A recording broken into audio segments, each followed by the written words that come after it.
30 years. About 15 million Ugandans are expected to decide on who will rule for the next 5 years. But some are not convinced the election will be conducted in a transparent way. Being the returning officer for nomination of presidential candidates. Among their concerns that the Electoral Commission was appointed by the president. We know that the Electoral Commission added on a word independent, but we see its independence lacking. The Electoral Commission has set out rules.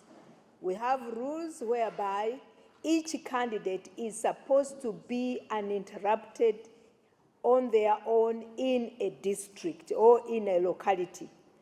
But unfortunately, you have seen how the NRM, or whether it is crime preventers or vigilantes, have been disrupting consistently.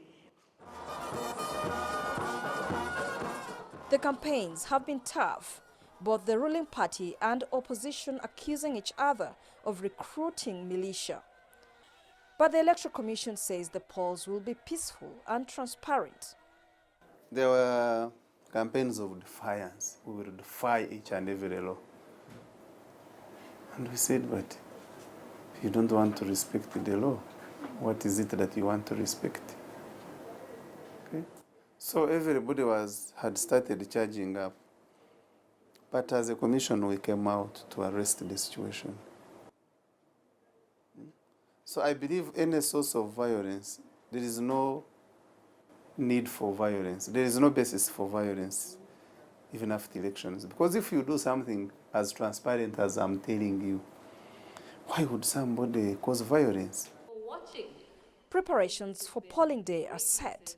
The parties can also monitor the polls alongside Electoral Commission monitors.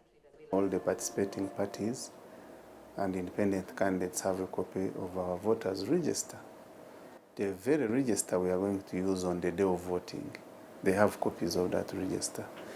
What they need to do is to make copies out of it, provide those copies to their agents, and those agents are seated together on the day of voting with our polling officials, and they are able to collaborate if the register they have is the one that our official is using. 8 candidates are running in the 18th February election, among them incumbent Yoweri Museveni, who is seeking to extend his 30 years in power. Challengers include former Prime Minister Amama Mbabazi. Ugandans are eager to cast their votes, but their concern is to have it done peacefully, whatever the outcome of the results. The Electoral Commission says there is no cause for worry, but warns violence will not be tolerated. Isabel, Nakirya, CCTV, Kampala.